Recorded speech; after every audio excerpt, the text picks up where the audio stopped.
Hi friends, welcome back to Somi's kitchen. రోజు recipe వచ్చేసి vegetable egg curry. ముందుగా bowl పెట్టుకోవాలి. బౌల్ హీట్ అయ్యాక ఆయిల్ వేసుకోవాలి. అలాగే బొజ్వరాకు వేసుకోవాలి.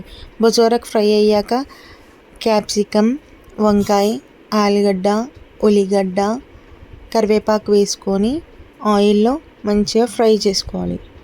ఆయిల్లో మంచిగా ఫ్రై అయిపోయాక కొద్దిగంత సాల్ట్ వేసుకొని మళ్ళీ ఫ్రై చేసుకోవాలి. ఫ్రై అయ్యాక అల్లం ఎల్లిగడ్డ పేస్ట్, అలాగే కొద్దిగంత పసుపు ఫ్రై చేసుకొని, అలాగే కొద్దిగంత కారం వేసుకోవాలి. ఉప్పు కూడా మంచిగా మిక్స్ చేసుకోవాలి.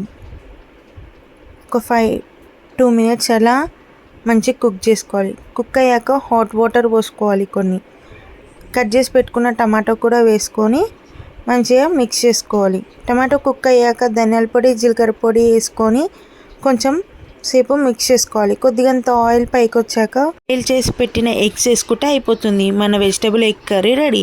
Thank you for watching. మీకు ఈ వీడియో నచ్చినట్లయితే please like, share and subscribe to my channel.